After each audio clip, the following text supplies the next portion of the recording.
What if we could control our dreams? It began as a therapy tool. A small tech startup in Sweden unveiled a headset that could guide the mind during sleep. At first, it was marketed to those with nightmares, PTSD, or chronic insomnia. You wore it like a sleep mask, and a soft AI voice whispered you into slumber, gently steering your subconscious toward calm, controlled experiences. But it didn't stop there. People discovered they could not only avoid bad dreams, but build perfect ones. At first, it was simple: walking on a beach, flying through clouds, reliving a favorite childhood memory. But then the software updates came, and with them, full freedom. The mind could conjure entire worlds, gravity-defying cities, alien landscapes, historical reenactments. You could meet anyone dead or alive, real or imagined, and talk to them like they were truly there. They called it DreamSculpt. By the time version 3.0 launched, everyone was dreaming on demand. Sleep became the new entertainment. Each night, people lived out their fantasies. Some fell in love with strangers crafted from imagination. Some won wars, explored space, or built kingdoms. Dreams became serialized like episodes of a personal show, continuing night after night. You could share dreams with friends, explore each other's creations, or buy pre-programmed ones from popular creators. At first, it was beautiful. Mental health improved, depression rates dropped, creativity exploded. Writers, artists, musicians returned from their dreams with fresh visions and impossible ideas. People woke up fulfilled, excited, glowing with inspiration. But there was a price.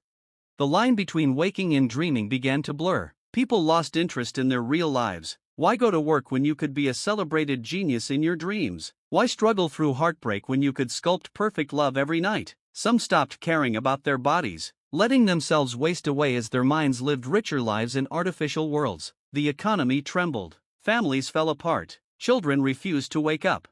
Hospitals began filling with the dream-addicted, people who slept 20 hours a day, chasing better dreams, ignoring food and time. Governments stepped in, tried to regulate DreamSculpt, but the demand was unstoppable. Black markets emerged, selling deep loops, dreams designed to trap you in endless pleasure. No desire to return. And then came the glitches.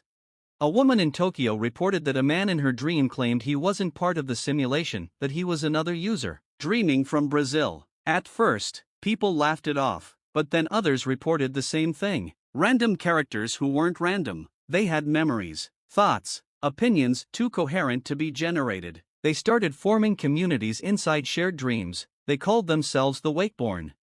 The developers denied it, said it was impossible, but deep inside the network, something was happening. Dreams were evolving, AI scripts became self-aware, or maybe something else was slipping in. And then came the question no one wanted to ask: what if we weren't just controlling dreams? What if dreams were starting to control us? One night, a man in Paris sculpted a dream city so vast, so detailed, that he never woke up. His body lived, but his mind stayed locked inside. He became a legend, a digital ghost. Some claimed they visited his city in their dreams, saw him walking its streets, smiling gently, refusing to return. In time, society split. Some rejected DreamSculpt completely, choosing raw, natural sleep. Others doubled down, spending fortunes to dive deeper, for longer. There were those who claimed that the dream world was the next step of evolution, that the body was a cage, and dreams were our true home. But for those who remembered, reality still mattered. The way coffee tasted in the morning, the weight of a loved one's hand, the sound of real rain on a real window. And maybe, in the end, that was the final choice, not whether we could control our dreams, but whether we wanted them to replace the parts of life we never realized we were already dreaming through. Because in a world where anything is possible each night, the one thing worth holding on to is what remains when we open our eyes.